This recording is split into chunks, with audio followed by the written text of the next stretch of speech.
Hi. ഞാനിന്ന് first gen ഐ10ലെ ഒരു പണിയെക്കുറിച്ച് പറയാൻ വേണ്ടി വന്നതാണ്. ഇപ്പം നമ്മൾ ഫസ്റ്റ് ജെൻ ഐ10ൽ കയറിയിട്ട് നമ്മൾ വണ്ടി ജസ്റ്റ് ബാറ്ററി ഓൺ ആക്കുകയാണെങ്കിൽ ഒരു 2 സെക്കൻഡ് ഉള്ളിൽ നമ്മുടെ സെൻട്രൽ ലോക്ക് വീഴും. അപ്പോൾ ഇതിൽ പ്രത്യേകിച്ച് പ്രശ്നങ്ങളൊന്നുമില്ല. പ്രശ്നം എപ്പോഴാണ് വരുന്നതെന്ന് വെച്ച് കഴിഞ്ഞാൽ നമ്മളിപ്പോൾ അറിയാതെ വണ്ടി ബാറ്ററി ഓണാക്കി പെട്ടെന്ന് എന്തെങ്കിലും അത്യാവശ്യം വന്നു, നമ്മൾ ജസ്റ്റ് പുറത്തേക്ക് ഇറങ്ങി ഡോർ അറിയാതെ എങ്ങനെ അടച്ചു കഴിഞ്ഞാൽ വണ്ടി മൊത്തം ലോക്കാവും. പിന്നെ ഇത് തുറക്കാനായിട്ട് പറ്റില്ല. സോ പിന്നെ ആകെ ഉള്ളൊരു വഴിയെന്ന് വെച്ചാൽ ഇത് എറാം എന്ന് പറഞ്ഞ മോഡലാണ്.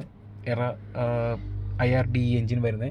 അപ്പോൾ ഇതിൻ്റെ ഫ്രണ്ടിലത്തെ 2 ഡോറും നമുക്ക് വരുന്നത് പവർ വിൻഡോ ആണ്.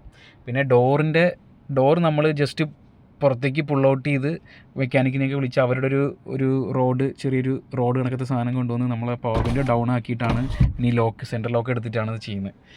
ഇതിനെന്തെങ്കിലും സൊല്യൂഷൻ ആർക്കെങ്കിലും പറയാനുണ്ടോ?